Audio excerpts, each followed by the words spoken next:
এ আপু, রাস্তার মধ্যে কি বেচছেন এটা? ভাই 300 ফিট আর কত যাবা ভাড়া দিয়া? দরকার আছে 300 ফিট যাওয়ার? মিরপুরের মধ্যে এগুলো কি জিনিস? মিরপুরে চিটা রুটি, মিরপুরে চিতই পিঠা, মিরপুরে হাঁসের মাংস। শীতকালের খাওন তো আয়া বললো। কি উনতাছি সদেরি তুহিন ভাইয়ের খিচুড়ি করে। এই যে সিটা রুটি, চিতই পিঠা, হ্যাঁ কি দিয়ে খায়? হাঁসের মাংস আছে, লাল ভুনা আছে, কালা ভুনা আছে, যেটা দিয়ে তুমি খাইতে চাও। দাম কি আবার 500-600 টাকা রাখবেন নাকি?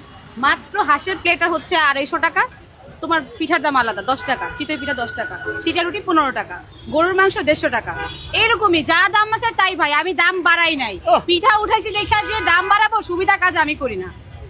ভাই তুহিন ভাইয়ের খিচুড়ি ঘরে, মিরপুর স্টেডিয়ামের 4 নাম্বার গেট আর 5 নাম্বার গেটের মাঝখানে তুহিন ভাইয়ের খিচুড়ি ঘরে এইখানে সুন্দর সুন্দর চিতই পিঠা, ছিটা রুটি, তার সাথে আপনারা গরুর মাংস, হাঁসের মাংস, খাসির মাংস, কোয়েল পাখি, সব চিংড়ি মাছ মাল সবই মাল খেতে item। পারবেন। আবার কি একটা কথা আছে, মিরপুরের